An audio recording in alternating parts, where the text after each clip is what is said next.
Welcome back to Discovery with Miss Natalie. That's me. So this morning we are going to read a story all about a seahorse and a little boy who finds him.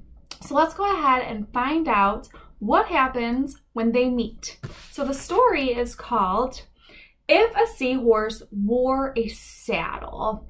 And this story was written by Mary Jane Flynn.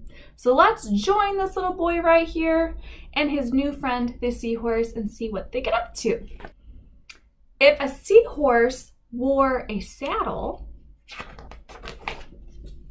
would you tie him to a tree?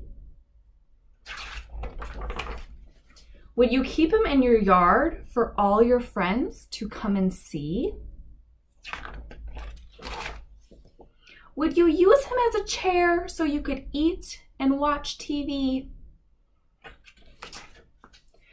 Would you hang your clothes upon him? Would you make him tie your shoes? Would you send him out for pizza and the early morning news? When you played a game of checkers, would you always make him lose? Would you wear a mask to scare him in the middle of the night? Would you take his favorite t-shirt just to try to start a fight? Would you tie a string around him and then use him for a kite?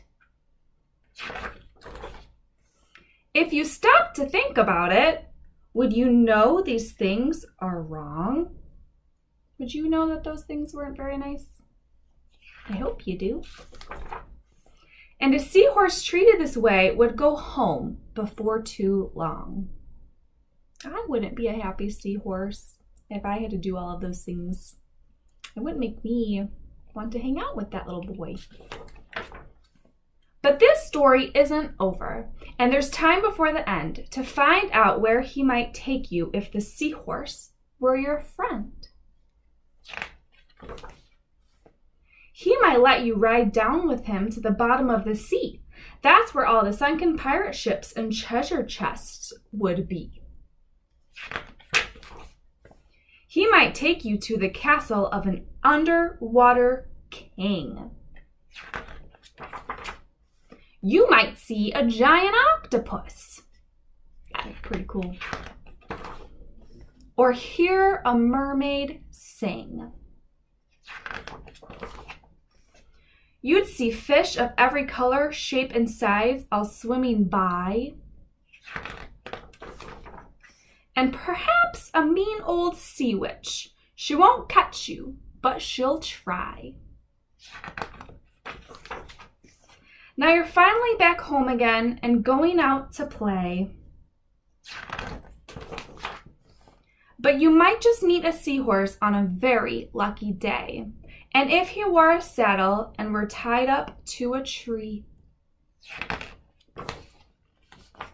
he'd be very glad to see you, for he'd know you'd set him free.